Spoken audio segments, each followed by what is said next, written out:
everyone, and welcome to this week's Motor Trade Radio podcast, powered by eBay Motors Group, with Philip Nothard and Curtis Hutchinson, bringing you all the chatter that matters.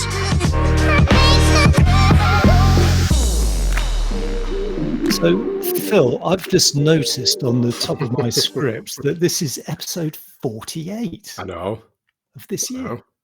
How do we do I that? mean, it is worrying into. I mean, you know, how quickly the year's going already as well, because you record these weekly plus the midweeks and the specials. But 48th episode already, and 9 years as well, Curtis. 9 years, yeah. So big celebrations next year. We'll have to get a cake and get some party poppers. We see others come and go, but we're still there, Curtis. We still are, yes, indeed. We've seen them come and go. so hopefully this week we'll get some nice weather. We might actually get a bit of a summer, Curtis, I think, in the UK by the looks of the weather forecast. We might get a few days of summer before we start thinking about our winter wardrobe for the autumn. But let's hope we get some summer. Yeah, no, definitely. The forecast is looking good. So hopefully if you're listening to this over the weekend, the sun is shining on you and you're relaxed and sitting somewhere nice. Can you imagine the amount of barbecues and the supermarkets will be rushing to get the burgers and sausages on the shelves, won't they? It's not had to do much this year. So, let's hope we get a bit of nice weather. So we've got a few shout-outs this morning before we get into I would say used car theme of headlines this week, Curtis, or with a bit of EV in there, but definitely a bit of a used car theme this week. Yeah, definitely in the first half, we've got quite a bit on used cars, a lot going on at the moment. When isn't there? But, we set out the time, don't we? Yeah, but there's a couple of really interesting stories about used cars this week, and plenty of data as well showing trends, some interesting trends going on at the moment. Yeah, and there's a couple of stories that we sort of left as sort of a bit of the shout out. So the first one is probably to colleagues of mine, really, that did a fantastic job of raising some much needed money for shelter, where they spent a night out sleeping in sleeping bags in an auction hall on the floor there. There's a great picture in Car Dealer of the team all there celebrating the day after, and said that a quote there from Sam saying how proud she was of her colleagues. They raised just over £2,300 for housing and homeless charity by holding this sleep out. So congratulations to all those involved and everybody else that does a lot of work for these charities and these kind of things. Yeah, it's a great story there. So do head over to Car Dealer for that one. But what it doesn't say is that the before or after photograph? I'm not so sure because I weren't there, Curtis. Right. Not in that picture. I would hazard a guess that it was the before. I think that's the before bit. Yeah, because everyone's looking very fresh-faced and smiley. I think so. Yeah, they're all spruced up nicely there, but you never know. But yeah, it probably is the day before or the night before, whichever it was. So congratulations to them. But I'm not sure if you can see me in the background there, Curtis. I thought you were lurking in the background somewhere. I could say I was taking the picture. You could have been lying down in your sleeping bag, in fact. That could have been at home. Yeah. Yes. So we'll leave that one there, since I'm not in it. Also this week, we've got Stephen Whitten, who's doing a live outside broadcast from his city break for this week's Men-Able Moment. Yes. So I'm looking forward to that one. Stay tuned for that one. It's a good one. Because I have listened to them both as well. A little bit of a hint there, Curtis. Yeah, no, I've only listened to one, so I will be listening live along with everyone else. And a story that we're not going into much detail because there's suspect that we will be covering more on this subject going forward. But it's been announced this week, and Car Dealer again have covered it, that House of Lords launches inquiry into electric cars and the barriers to achieving the 2030 ban. And this is that the Lords Inquiry wants opinions from the motor trade and public on EVs. Inquiry will look into the charging, sales of electric cars and incentives to purchase them, and call for evidence has been issued, and responses can be submitted online. So this is the House of Lords now going to be going into detail as to what are the barriers, what are the challenges, why end people not transitioning as quickly as they could be into battery electric vehicles, be it new or used. And this is a bit of a shout out that there is an opportunity here, and I'll certainly be doing it on behalf of both Cox Automotive and of the Vehicle Remarketing Association, the VRA, but to actually start to get involved with this, because we're constantly shouting about incentives and initiatives to support the transition to battery electric vehicles, which we're not getting much of, particularly in the UK, albeit Scotland are doing a little bit of support for battery electric vehicles for the used market. But this is an opportunity to get a little bit involved and start putting your opinions in online for this. So I'm sure we will cover more of this in the future. Yeah, it's a good move, and as you say, the list of questions has actually been published online, and they are hoping for some feedback from the sector, the motor trade sector, as well as consumers, and they are looking at things like the range anxiety, the cost of EVs, and also the used car market. So it's good that they're doing it. I would question whether they should have been doing this a couple of years ago. Yes, but, yes. Maybe a bit late, but yeah, and I don't know. But what's driven this to happen? We could ask Curtis. Maybe it is that Rishi Sunak is now a friend of the motorists, which we've heard recently. But anyway, we won't go there. I was just going to say the word Uxbridge.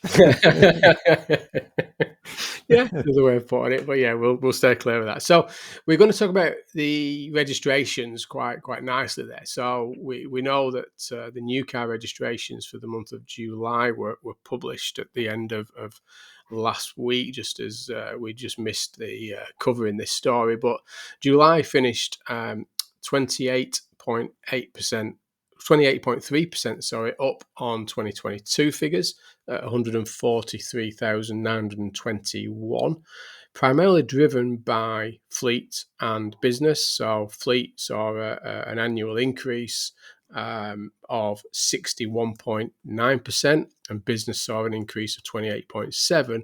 And private seems to be now slowing with a marginal increase of 0.3%. So definitely now private is not the channel for registrations, very much going into that fleet and business market, and does take the year-to-date overall up to 19.6% year-on-year to just short of 1.1 million vehicles up until the end of July there. But fuel type is the one of interest in this, isn't it, Curtis? It is, yeah, because electrified cars, so hybrids, plug-in hybrids, and BEVs accounted for 35.4% of the entire market when you bundle them all together. And registrations of pure electrics actually rose by 87.9% year on year, and now account for 16% of all registrations for the month. And as you say, a lot of that would have come from the corporate sector rather than retail. And also worth pointing out that this is actually the 12th consecutive month of growth. So really is showing the sort of power of the recovery of the new car market, and is welcome news as we go into the September plate change shortly.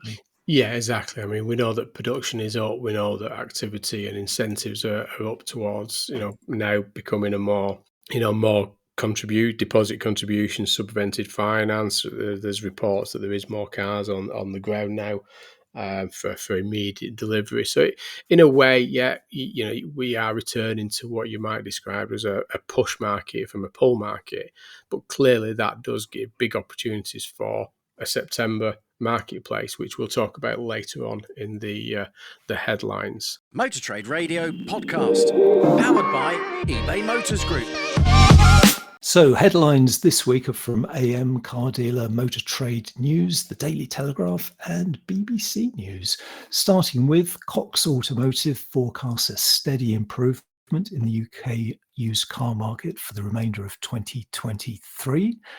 The latest used car sales figures show a 4% rise in the first half of 2023 to over 1.8 million units.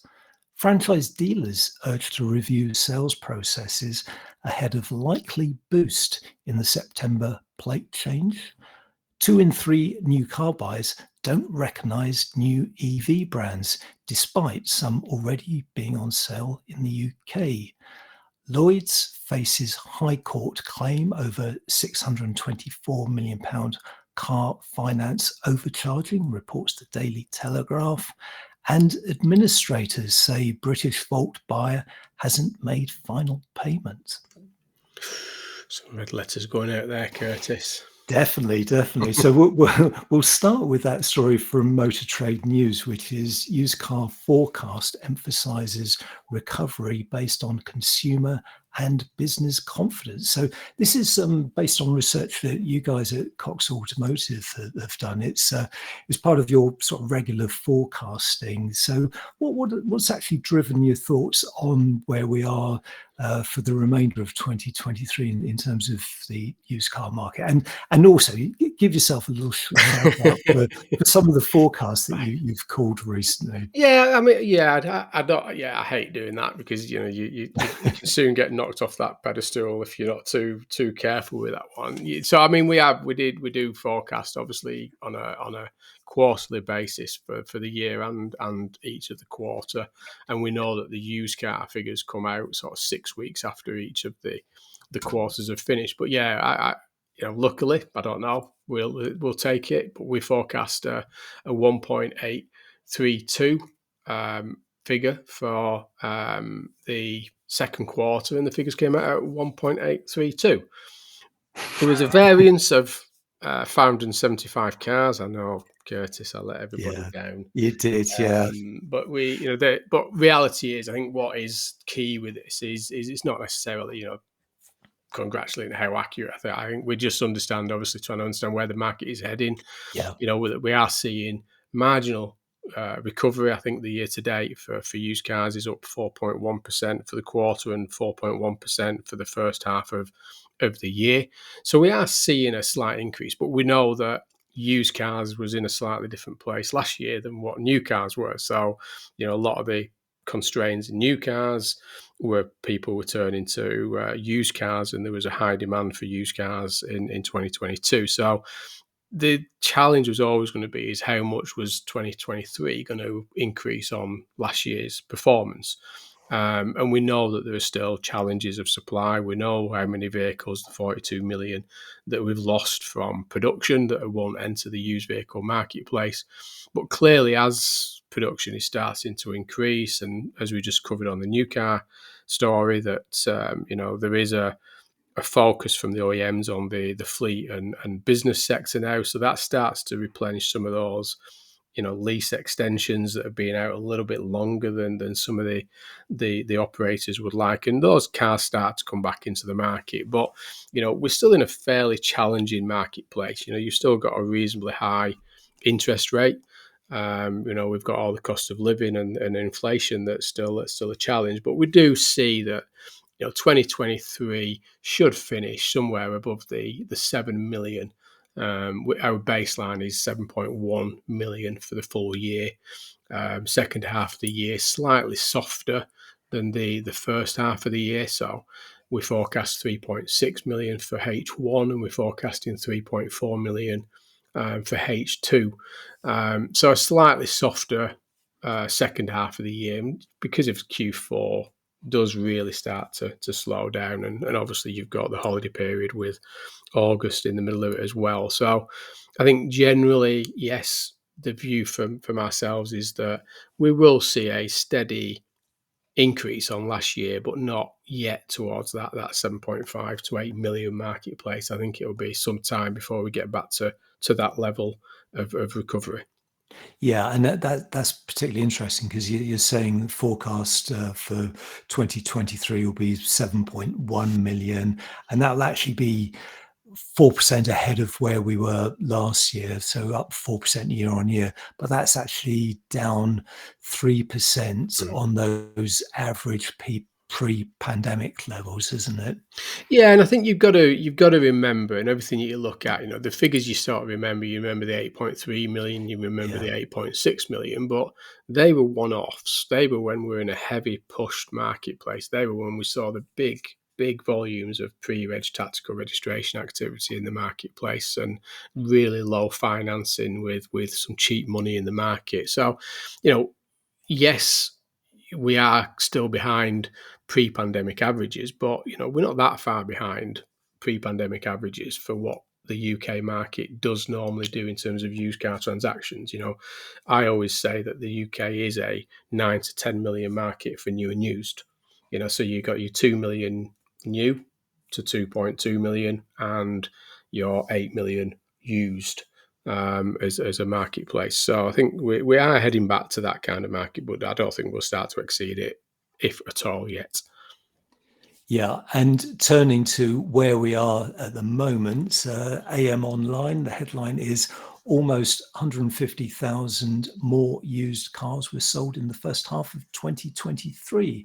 So this is the quarterly figures produced by the SMMT looking at used car transactions, and it's found that the used car market rose by 4.1% during the second quarter of this year, with 1.8 million units changing hands.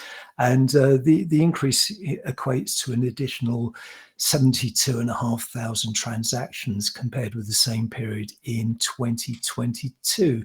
And that's pretty much reflecting, what you were saying there, this sustained growth in the new car market and in improving availability and how that's filtering through to the used car market. Yeah, I think the bits in this story as well and the performances, some of the highlights and indications around alternative fuel, battery electric vehicles, and I like to say that Fiesta is still the number one by some way in terms of used car transactions. Now they've even stopped making them. So the Fiesta number one there with 75,378 transactions in Q2, Curtis.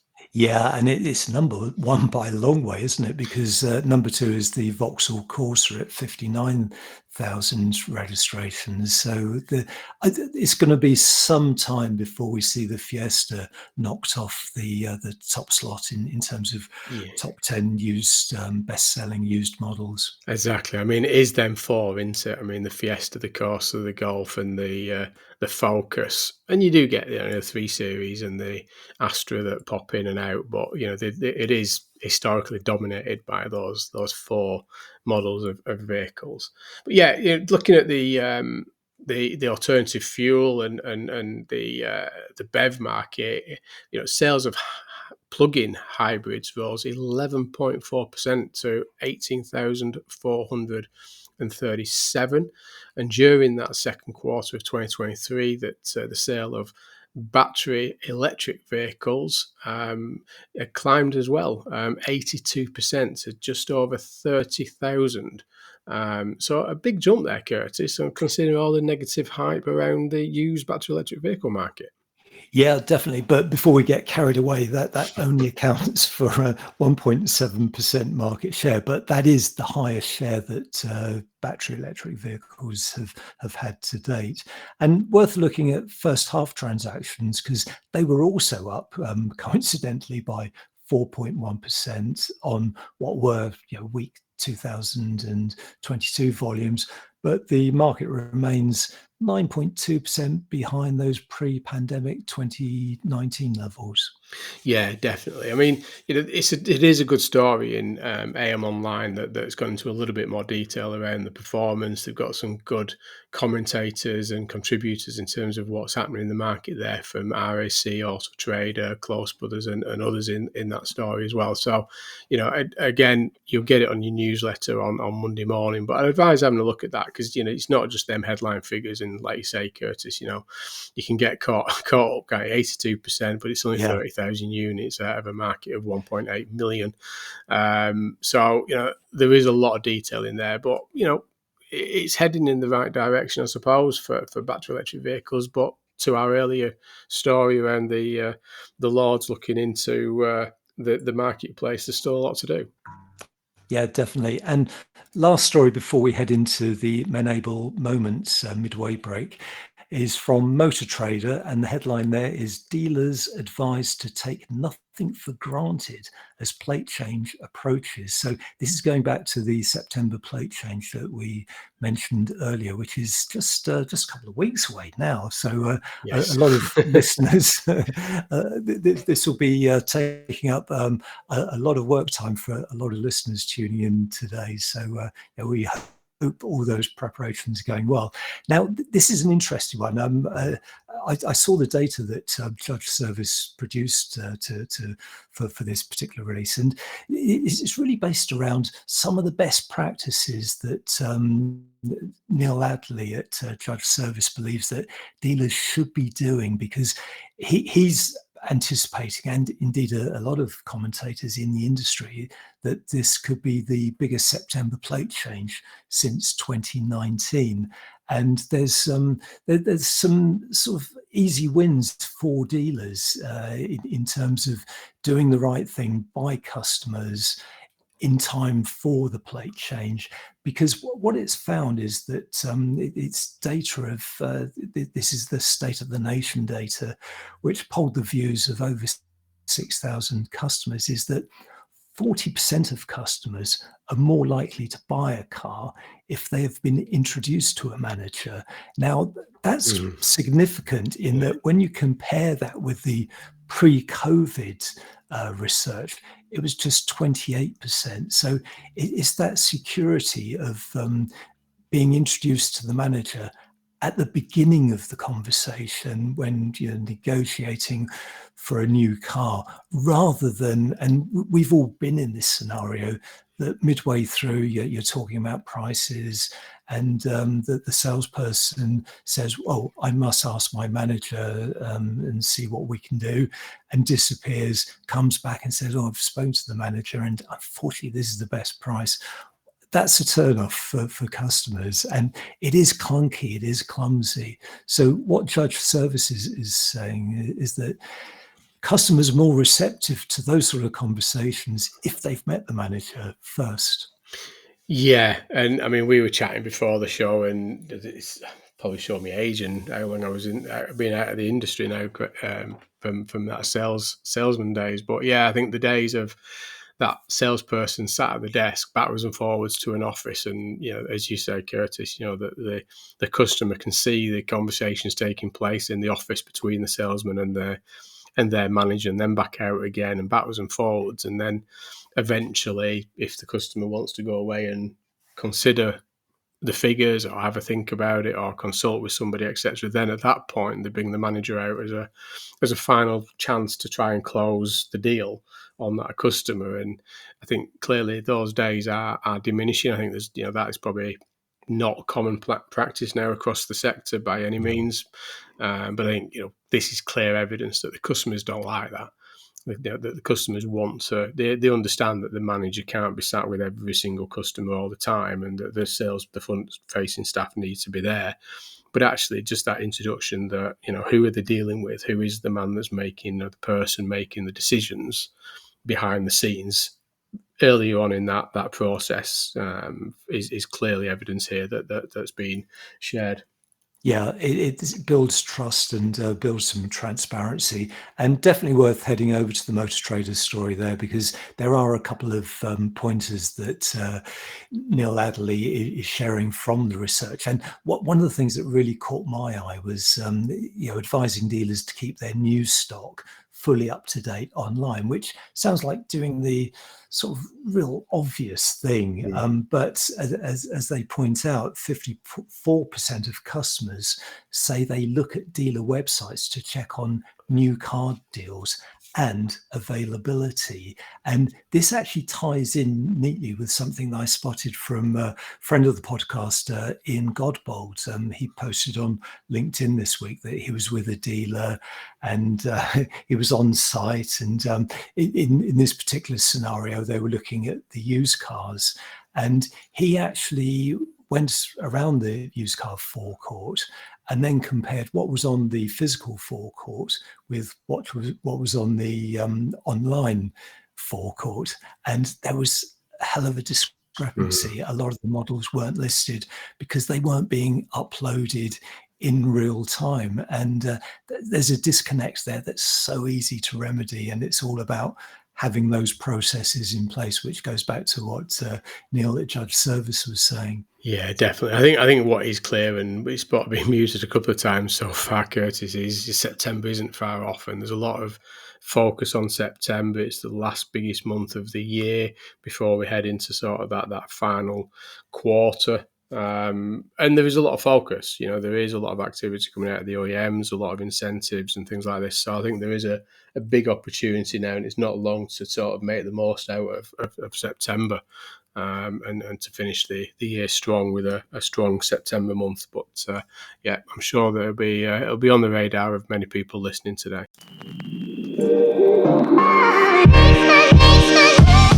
You're listening to All the Chatter That Matters on Motor Trade Radio, powered by eBay Motors Group.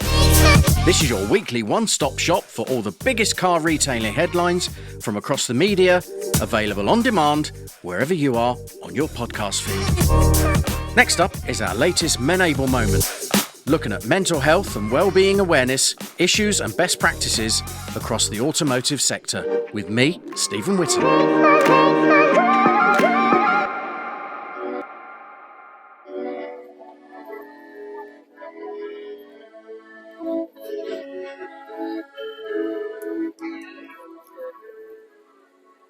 Hi guys, yes, it's Menable Moments time again, and I wonder if you can guess where I am. I know Curtis and Phil, you like it when I do these, and I'm out and about, and you can probably tell, if you didn't know already, I'm in Paris. And what a great place to come just for a few days to top up the mental wealth bank. So I don't know what it is, but I absolutely love busy cities and places full of hustle and bustle. And I know that's the opposite of relaxing, but it does the job for me. So good to get out and get some mental wealth topped up, even if this place is thronging with people. But anyway, what I wanted to just talk about quickly today is people pleasing. And that is about feeling that you need to do stuff to get the support and help and love and affection or whatever it might be of other people. And I think to some extent, many people are actually very guilty of that. And I always was. And what happens as a result is that you end up putting everyone else first before you. And I don't want to say it's about being selfish, but it is about taking some time to think about yourself occasionally. And your mental health is your responsibility. And, opening up that mental wealth account is also your responsibility. So do what you can to look out for you, because after all, you owe it to the people around you to take care of you. And the thing that prompted me to do that was that, Curtis, you said about doing a Menable Moments actually live from the top of the Eiffel Tower. And as much as I love you, mate, it ain't happening. I'll tell you why. I don't like heights. And especially open spaces and heights. So if it was all closed in, I think I'd do it. But I'm not going to queue up for hours and hours to get onto a tower that is going to make me feel wobbly at the top. So it ain't happening. So as I say, Curtis, as much as I love you, I'm no longer a people pleaser. So Menable Moments this week is not coming from the top of the Eiffel Tower. But nonetheless, I am currently at Sacré-Cœur and listening to this rather charming gentleman play us out on this accordion. Have a great weekend, everyone. Catch you soon. Motor Trade Radio podcast, powered by eBay Motors Group. So just wanted to record a part 2 Menable Moments this week, live from Paris, without the accordion this time, because this bit is a tad more serious. Not that the last bit wasn't, because that whole point about being a people pleaser really is a serious subject. And I wanted to just clarify that I'm not in any way talking about being unkind, being overly selfish and just doing what you want to do. It's obviously about collaborating and working with other people and, being the best version of you so that you can be the best person around other people. But you do have to set some boundaries. You do have to take care of yourself and, be absolutely clear with other people what's okay for you and what isn't. And when you start doing that, you stop thinking about people pleasing over and above your own needs. So just wanted to clarify that, and also at the same time mention two people across our industry, because we do have a fantastic community in this sector, and that really comes to the fore when the chips are down. And the two people that I want to mention, and I'd say to you, go off and see the posts or comments that they've put on this week on LinkedIn, and you'll get an idea. I'm not going to say what the issues are, but the two people that I really want to mention is, as always, Dale Wyatt, director of Suzuki, my mentor, great friend, love the guy to bits, and just want to give him a mention because he's one of the most inspiring leaders in our industry, and you've only got to see some of the stuff that he's been putting on LinkedIn to see that. And also another inspiring leader across the industry is Gavin White, and I want to give him a bit of a mention as well, and just say to you, look out for some stuff that the three of us are going to be doing over the next week or so, and just really emphasising how great this community really can be. So, with the aid of the French police in the background, you can probably hear, I am now finally going to sign off and say have a fantastic weekend, and I will catch up with you soon. Take it easy. Bye for now. Do you think the French police were coming to move him on? Probably, yeah. I mean, there was some background noises in that one, weren't there, Curtis? Yes, yeah. Both of them, yeah. So, move along, Monsieur Witten. And I'm disappointed about the Eiffel Tower because that was my personal challenge to him. We're going to have a word, aren't we? He's going to have to do something else instead. He's going to have to up his game a little bit. And these the background, being in Paris, recording it, bit of a step up away from Milton Keynes, but I think you can do better, Stephen. Yeah. I think we'll expect more next time. We'll... And also some breaking news from him, because that sounds intriguing. What he was saying about this partnership that with Dale Wyatt and Gavin White. So the three of them have come together for a project. So looking forward to hearing what that's all about. Definitely, and as always, you can get hold of Stephen at Stephen with a PH.Witton, WHITTON at menable.org, or on LinkedIn. Easily found on LinkedIn or any of the social channels, whether that's Facebook and others, or you can contact him directly on the website, and that is menable.org on the website there. So if there's anything that you think Stephen can help you with, or you want to get involved with some of the things that Stephen's doing, then please do reach out to him. Now, next story is from Car Dealer, and the headline there is 2 in 3 new car buyers don't recognise new EV brands, despite some being on sale in the UK. This is research from eBay Motors Group, our sponsor, and it's based on their most recent consumer insight panel, which is this ongoing research that they do into the views of car buyers. And this sample is 2,000 car buyers, and I worked with the guys there on producing the release for this, and the data is fascinating. It's really revealing, because what they did was they took 10 EV brands, a mixture of Chinese and EV, that are either on sale in the UK at the moment or coming to the UK at some stage in the near future. And they really asked them about what level of awareness that there was. Now, they found that 66% of car buyers did not actually recognize names within those 10 brands. And some of those brands, we can give a shout out to them, because there's Chery, which 16% had heard of. So that was the most recognized one, which kind of surprised me. It's surprised, yeah, because Chery's still a little way off being introduced in the UK, isn't it? And I'm not sure, is Chery the brand that is actually coming to the UK? Aren't they coming to the UK under a different name as well, I think, which is even more intriguing, because I don't think they're coming under the Chery brand. Yeah, because Chery as a brand, very well established in China, and have been around for a number of years. And as you say, they have got sub-brands. So they were the most recognized, followed by Fisker at 11% and Rivian at 9%. Yeah, and I think, to the point on this, I think the percentages are still fairly low in terms of the overall, because there's still 60 odd percent that didn't recognise any of them. But like you say, you can understand Fisker, because Fisker is a name synonymous in the headlines with, he comes to market with products and goals, etc. But Rivian, very much a US brand at the minute. Cherry, as I say there, very much brand in China, but not necessarily on UK shores yet. But yeah, it's quite surprising that, as you said, Curtis, the two brands that are on the UK shores and available to buy is BYD and Aura, that haven't performed very well, have they? No, there was only 6% recognition for BYD, even though, as you say, that's been on sale now since last year, and only 4% for Aura, even though Aura now have a number of dealerships across the UK.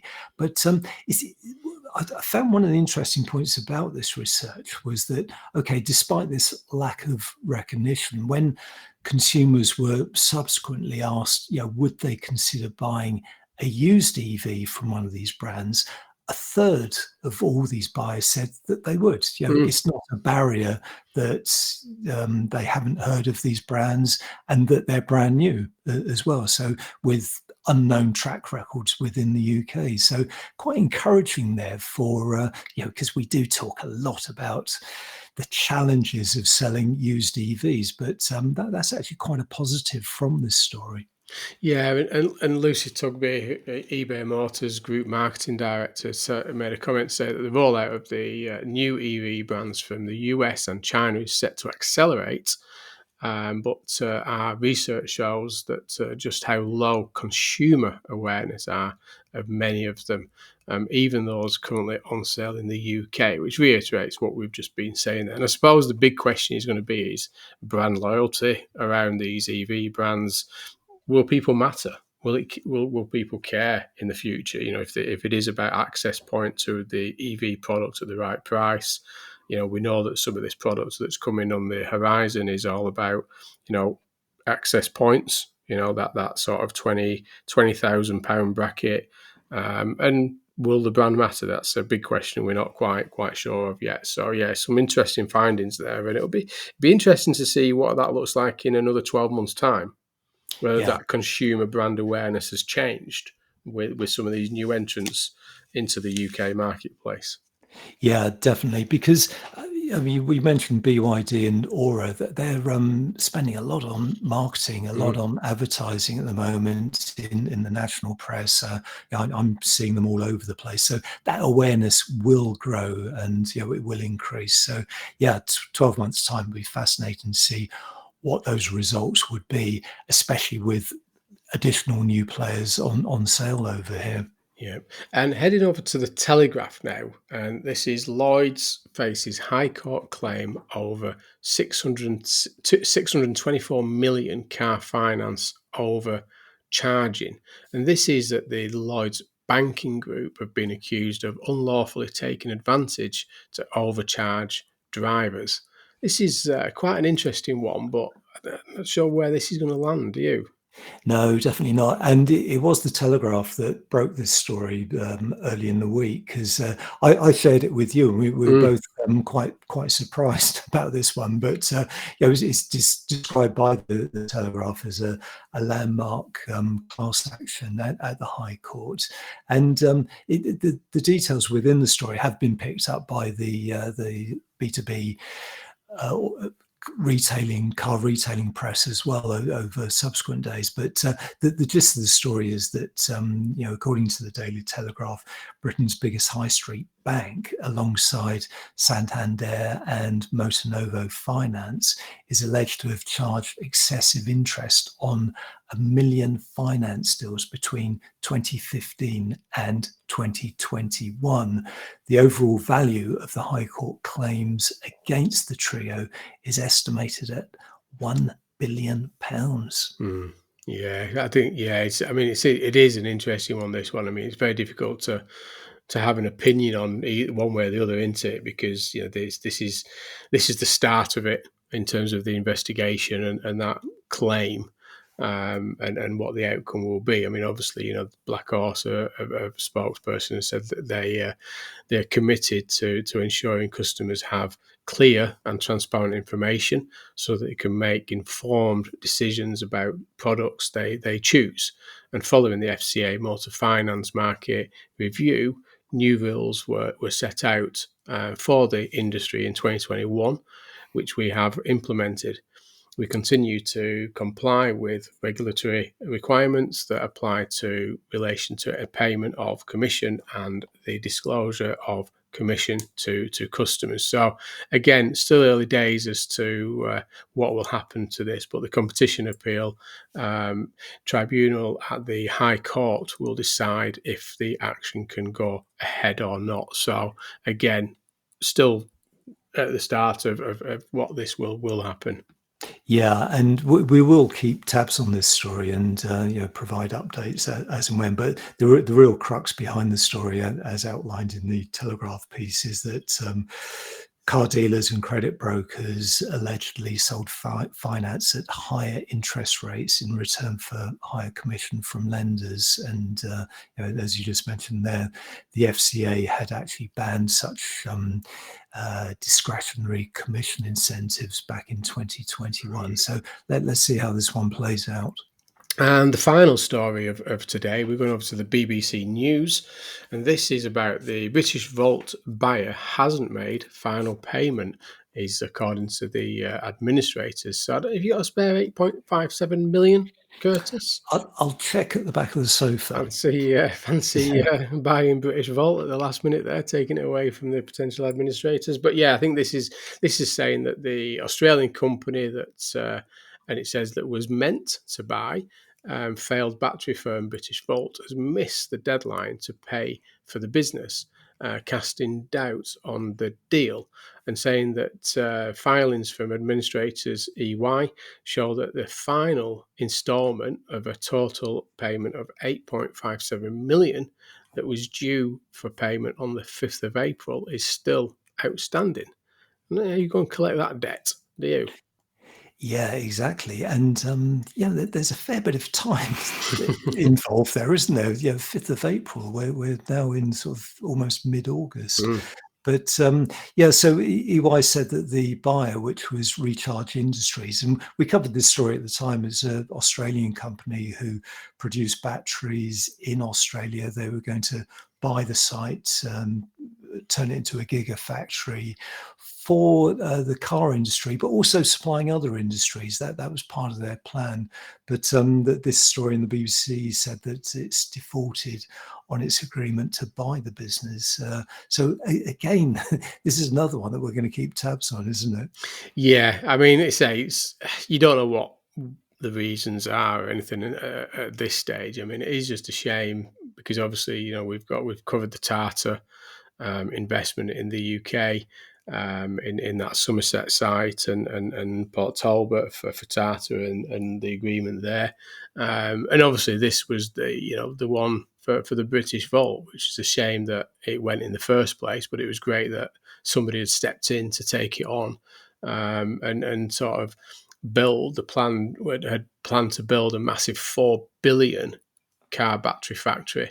That is obviously in the northeast of London, of England there. So yeah, it's just a shame that it's got to this, but you hope that there is some valid reasons behind it and that the deal still does go ahead and we still get that investment into Britishvolt, because it was a shame after everything Britishvolt did and then stepped away and became available for sale again. But we'll see which way this one goes, Curtis. Yeah, definitely. And just worth adding that within the story, Recharge Industries said, "We dispute, we are in default." So much more to come on this one. There's a letter gone missing. The check's in the post somewhere between Australia and the UK there. So it's a long way, isn't it?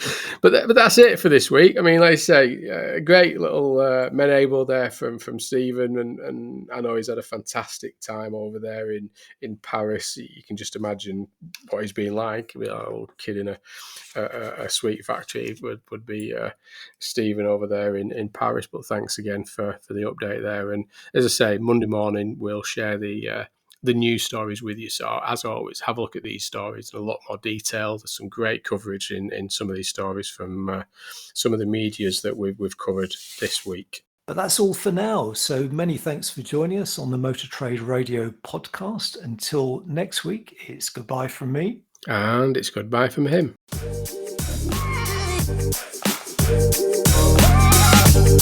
You've been listening to Motor Trade Radio podcast, powered by eBay Motors Group. We'll be sharing all the links from this week's headlines on Monday morning. So to make sure you receive them, just subscribe to the free newsletter on our LinkedIn page. Just search Motor Trade Radio Podcast.